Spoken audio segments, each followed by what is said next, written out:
Hello, aujourd'hui je vais vous parler de mon otoplastie, donc c'est la chirurgie des oreilles décollées. J'en ai pas mal parlé sur TikTok, mais c'est vrai que depuis j'ai reçu plein de messages privés pour me poser des questions sur cette opération. Et je me suis dit ce serait bien d'en faire une vidéo pour que tout le monde puisse y trouver ses réponses. Il faut savoir que j'ai ce complexe depuis de nombreuses années. En fait ça a commencé au collège, je pense, quand j'ai commencé à avoir des remarques. Voilà, vous voyez comment c'est à cette période-là de notre vie, les gens sont pas vraiment tendres entre eux. Et moi, c'est vrai que c'est un truc que j'avais jamais remarqué chez moi, que j'avais les oreilles décollées. Mais on m'a fait des remarques tout au long de mon adolescence. Donc c'est vrai qu'après, c'est devenu un vrai complexe. Et j'arrivais pas à assumer mes oreilles, à m'attacher les cheveux. C'était vraiment mon plus gros complexe. Et c'est vrai que les personnes qui n'ont pas les oreilles décollées se rendent pas compte à quel point ça peut être complexant. Donc moi je me suis lancée dans cette opération à mes 23 ans. J'ai vu plusieurs chirurgiens avant de faire mon choix. Ça c'est important aussi. Je pense qu'il faut qu'il y ait un bon feeling avec son chirurgien. Et moi c'était le cas, voilà, j'ai trouvé une pépite et j'étais trop contente. Et au premier rendez-vous, on a fixé la date d'opération qui a été à peu près un mois plus tard, où j'avais vraiment trop hâte. Donc avant l'opération, on va dire qu'il n'y a pas grand-chose à faire, à part le rendez-vous chez l'anesthésiste, parce que moi j'ai fait l'opération en anesthésie générale. Après ça dépend de chacun. Et il y a aussi une prise de sang à faire 7 jours avant sa date d'opération. Alors moi j'ai pas payé mon opération pour deux raisons. De une parce que je me suis fait opérer en hôpital public et de deux parce que mon chirurgien a considéré que c'était une gêne sociale, mes oreilles, et dans ces cas-là, la sécurité sociale le prend en charge totalement. Donc ça bien sûr ce sera à voir avec votre chirurgien s'il accepte de le faire passer en gêne sociale. Moi, c'est passé. Après, ça dépend vraiment de chacun des cas. J'avais pas les oreilles extrêmement décollées, mais en tout cas assez pour que ça passe au niveau de la sécurité sociale. Donc arrive le jour J de l'opération, j'ai été vraiment trop excitée. Enfin, vraiment, ça me tenait tellement à cœur cette opération. Et donc voilà, arrive le jour J, j'arrive le matin. Donc processus classique, voilà, on m'a mis en tenue, je suis descendue au bloc opératoire, voilà, on m'a endormie, on m'a opérée et je me suis réveillée quelques heures après. Donc le réveil, ça s'est vraiment très bien passé. Aucun problème à ce stade-là, j'avais pas du tout de douleur au réveil.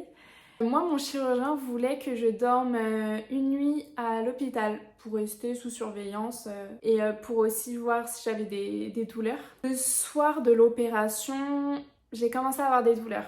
Ça a commencé à se réveiller doucement, mais vers 23 heures, j'avais vraiment mal. Du coup, j'ai demandé des médicaments supplémentaires pour la douleur. Donc c'est pour ça, d'un côté, c'est bien de dormir à l'hôpital parce que vous êtes vraiment sous surveillance et les personnes, elles sont là pour vous si vous avez mal ou si vous avez un souci. Donc ça, vraiment, c'était une bonne chose. J'essaierai de vous mettre des petites photos de moi quand je me suis réveillée. Parce que du coup, quand je me suis réveillée, j'avais un énorme pansement qui me prenait toute ma tête. Et ce pansement, je l'ai gardé toute la nuit et on me l'a enlevé le lendemain matin pour me mettre quelque chose d'un peu plus discret, donc une petite bande seulement. Et quand on m'a enlevé ce premier pansement, j'ai pu voir les résultats de mes oreilles. J'étais trop contente. Après, il faut savoir que le résultat qu'on voit le premier jour, c'est pas le résultat final, bien sûr. Même là, actuellement, je n'ai pas le résultat final parce que ça fait qu'un mois que je me suis fait opérer. Donc voilà, après cette nuit à l'hôpital, j'ai pu enfin sortir. J'avais plusieurs médicaments à prendre, donc bien sûr, des médicaments pour la douleur. J'avais assez mal, on va dire. Après, c'était pas une douleur horrible. C'était juste désagréable et comme je l'ai déjà dit, ça me faisait vraiment la sensation qu'on m'avait donné des coups de poing à plusieurs reprises dans mes oreilles et que là, je me réveillais et que c'était vraiment inflammé, quoi. Mais c'est pas une douleur horrible, j'étais pas en train d'hurler, c'était juste voilà, désagréable, compliqué pour dormir, bien sûr. J'ai eu des antibiotiques à prendre Ça c'était pour pas que ça s'infecte. Donc de retour chez moi, je devais faire des soins par une infirmière pendant environ 8 jours. Eux ils disent jusqu'à la cicatrisation, donc il me semble pour les oreilles c'est à peu près 8 jours. Voilà, c'est assez rapide pour les oreilles. Et donc tous les jours, l'infirmière venait me faire mon petit pansement. Et ensuite, j'ai dû porter ce magnifique bandeau pendant 1 mois. Donc attendez. Voilà, donc ce bandeau, il m'a été prescrit à ma sortie de l'hôpital. Donc voilà, vous le mettez comme ça, en gros, vous attachez. Et 1 mois jour et nuit, j'ai dû le porter. Pourquoi porter ce bandeau? Pour plusieurs raisons. De une, pour empêcher que les oreilles se retournent par exemple, ou qu'on fasse un faux mouvement par exemple dans la nuit. Mais aussi pour les protéger, voilà, protéger des chocs qu'on aurait pu avoir. Donc j'ai porté ça 1 mois jour et nuit. Donc maintenant ça fait à peu près 2-3 semaines que je l'ai retiré.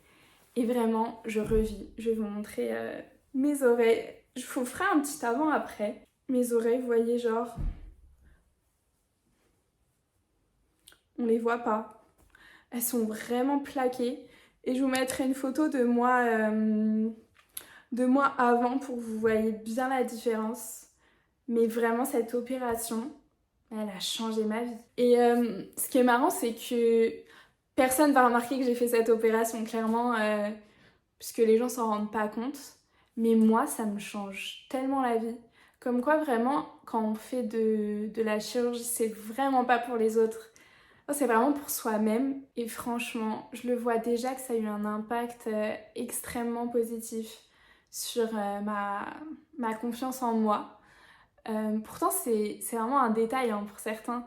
Mais c'est fou comment, depuis que j'ai fait cette opération, je me sens mieux.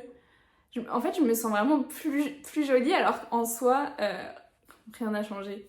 Enfin, rien n'a changé, si, bien sûr. Mais là, par exemple, quand j'ai mes cheveux, on voit pas mes oreilles, mais je me sens quand même mieux. Enfin, c'était vraiment nécessaire que je le fasse. Donc, pour résumer, j'ai eu mal pendant le premier mois. Enfin, surtout au début. Voilà, la douleur, elle s'est bien sûr atténuée au fil du temps.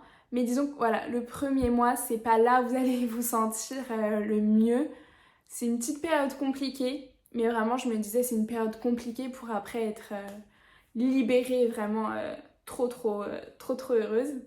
Donc voilà, quand cette période est passée, franchement, ça a fait du bien. Là, je me dis, je vais pouvoir profiter de mes nouvelles oreilles. Si j'avais pu le faire avant, ouais, je pense que je l'aurais fait avant. Pour moi, ça devait se passer comme ça, voilà. Et depuis mon opération, j'ai eu un rendez-vous de suivi avec mon chirurgien au bout d'1 mois.